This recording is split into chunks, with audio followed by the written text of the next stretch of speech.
जय हिंद साथियों। कैसे आप लोग? आशा करता आप सभी लोग अच्छे होंगे। दोस्तों, भारत सरकार को मोदी सरकार को शासन में आए हुए लगभग में इस समय 12 से 13 साल हो चुके हैं। इन दौरान में बहुत सारे ऐसे कानून आए, बने, बिगड़े। बहुत सारे ऐसे कानून हैं जिनके बहुत मैक्सिमम प्रॉफिट हुए तथा कुछ ऐसे भी कानून आए जिसमें कुछ लॉसेस हुए। लेकिन अभी तक से भारत ने एक ऐसे कानून के बारे में उसमें किसी प्रकार कोई छेड़छाड़ नहीं किया था, लेकिन अब भारत सरकार उसमें बदलाव करने जा रही है। उस बदलाव के सिर्फ आभास होने के कारण भारत ही नहीं बल्कि विदेश में जितने भी भारत के विपरीत सोचने वाले लोग हैं उन सारे में बौखलाहट हुई। उन सभी में बौखलाहट हो रही है कि आखिर क्या करने जा रही है भारत सरकार, क्या ऐसा करने जा रहे है उस कानून को उसमें अमली जामा पहनाने जा रहे हैं उसको। जो FCRA है, जो FCRA बिल है उसको बदलने जा रही है भारत सरकार। उतना दिन से हो क्या रहा था, FCRA कानून से जितने भी विदेश में जितने भी लोग बैठ बैठ रहे थे वो भारत में अपने पसंदीदा काम करवाने के लिए NGO के थ्रू पैसा डालते थे। बहुत सारे ऐसे NGO या फिर ईसाई मशीनरियों के पास पैसा बेचते थे, वो यहाँ पे धर्मांतरण कर देते अपने चाहे अनुसार यहाँ पे कानून में बदलाव करवाते थे। इस ऐसे मतलब गैर कानूनी काम भी NGO के द्वारा लोगों से करवा लिए जाते थे पैसा भेज कर। लेकिन भारत सरकार अब क्या कर रही है कि उन सारे NGO पर एक प्रकार से कब्जा नकेल कसने जा रही है। जो आप चूंकि आप सभी लोग जान रहे हैं कि भारत सरकार उतने दिन से क्यों नहीं कर रहे। भारत सरकार ये चाह रही थी कि इतने दिनों में हम पहले भारत को सशक्त बनाए। भारत सरकार ने सशक्त बनाने के लिए सबसे पहला जो काम किया, मेक इन इंडिया की शुरुआत किया।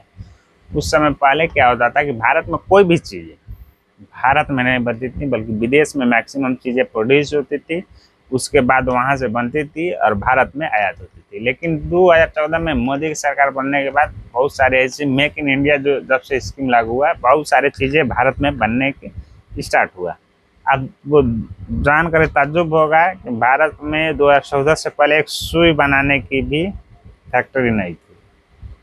थोड़ा सा धक्का लगेगा, सुई बनाने की भी फैक्ट्री नहीं थी। यहाँ तक कि चम्मच भी हम लोग विदेश से आयात करते थे।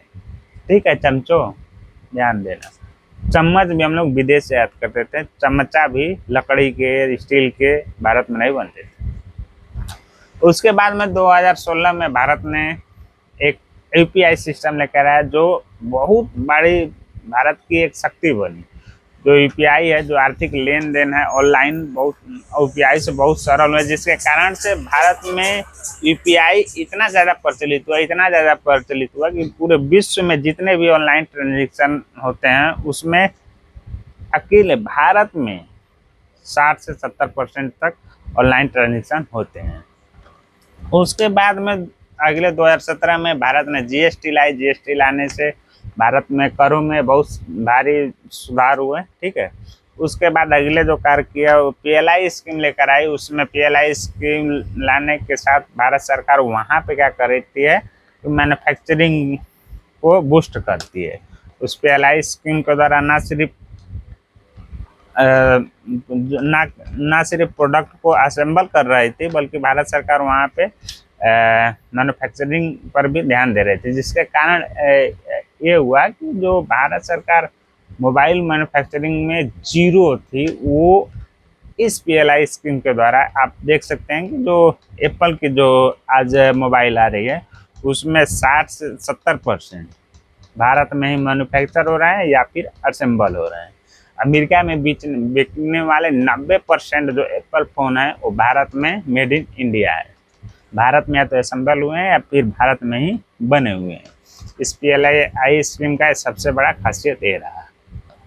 उसके बाद में 2019-20 में राफेल का सौदा हुआ। ठीक है, राफेल का सौदा हुआ, उसमें भारत को जो वायु शक्ति है उससे बहुत बूस्ट मिला राफेल के द्वारा। लेकिन उसमें भी लोगों ने कहा चौकीदार चोर है, उसमें बहुत सारे ऐसे चीज़ लगाए जो आगे चलकर मतलब निराधार घोषित हुए। ठीक है, 2020 में जब कोरोना काल पीक पर था तब वैसे स्थिति में तेल के दाम बहुत नीचे नीचे गिरे हुए थे, तो स्ट्रेटेजिक जो रिजर्व थे, जो चूंकि भारत में जो तेल प्रोड्यूस होता नहीं है, तो जो स्ट्रेटेजिक तेल के जो रिजर्व थे उसे भारत सरकार ने बहुत बढ़ाया है। ठीक है, पहले बहुत कम मात्रा में होते थे, लेकिन उस समय भारत ने इतना बढ़ाया कि आज ईरान और इजराइल का जो युद्ध हो रहा है, उस युद्ध में बहुत कम मात्रा में हमें उसका प्रभाव देखने को मिल रहा है कि हम ऐसा सोच पा रहे हैं कि नहीं, भारत में उतना प्रभाव उसका नहीं पड़ रहा है, जिसके कारण से। ठीक है, उसके बाद में 2021 में भारत का पहला युद्ध वाहक विमान INS आया। ठीक है, उसमें आने के से भारत के जल शक्ति को भी प्रबल हुई। ठीक है, इस सारे चीज़ों को देखकर, सारे चीज़ों जब भारत ने अपने आप को थोड़ा सा स्ट्रॉन्ग किया, उसके बाद FCRA कानून पे हाथ लगाया।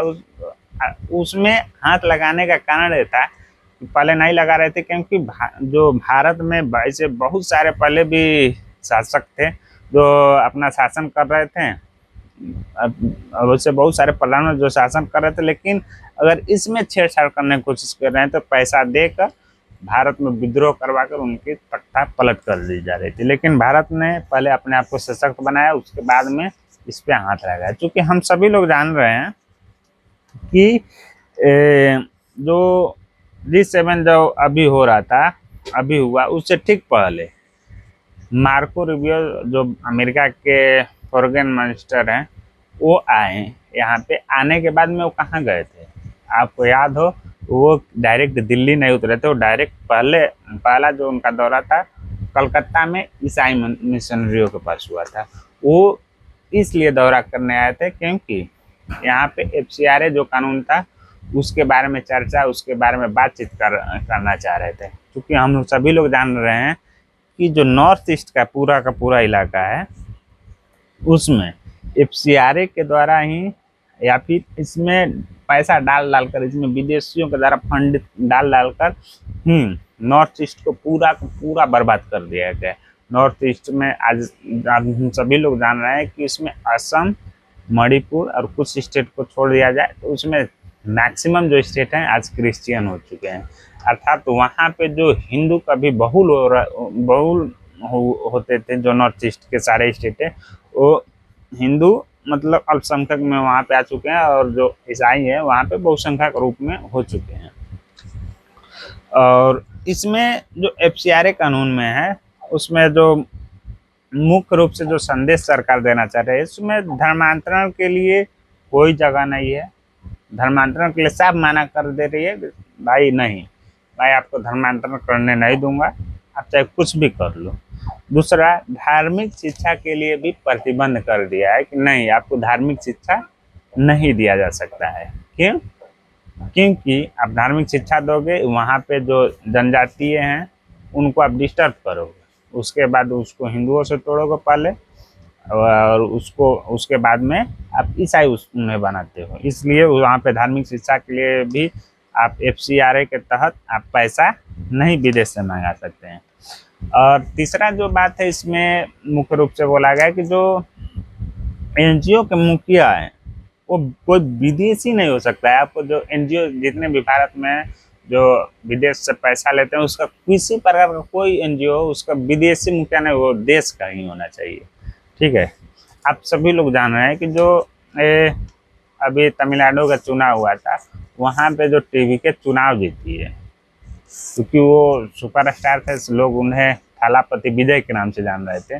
लेकिन उनमें उनके जीतने की सबसे बड़ी जो वजह थी वो यही थी, जो 6,000 करोड़ रुपया वहाँ NGO के द्वारा उन्हें फंडित किया गया था। ऐसा सुनने में आ रहा है कि 6,000 करोड़ रुपया मिला है, और वहाँ से वो चुनाव लड़े हैं और जीते हैं।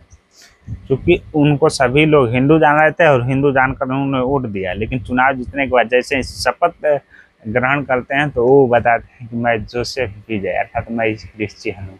अर्थात तमिलनाडु का पहला क्रिश्चियन मुख्यमंत्री भी इस समय मिल चुका है। तमिलनाडु में भी बहुत सारे ऐसे, उन्हें तमिलनाडु को भी सेपरेट करना, ये लोग चाह रहे हैं कि सेपरेट कर दिया जाए। उन्हें द्रविड़ के नाम पे, उन्हें लैंग्वेज के नाम पे भारत से अलग करना चाह रहे हैं। ठीक है, और उसके बाद में एफसीआरए कानून में एक संशोधन किया गया ये कि जो एफसीआरए में है मद्रास हाई कोर्ट बोल रहा है कि वेद वेदांत गीता ये सारे चीज़ें धार्मिक चीज़ नहीं है, इसलिए वहाँ पे जो विदेश से शिक्षा जो आ रहा है इन सब के लिए दिया जा सकता है। इस तरह से मेरा जो पूरा विश्लेषण है आपको कैसा लगा आप बताइए, कमेंट करिए। Okay, thank you.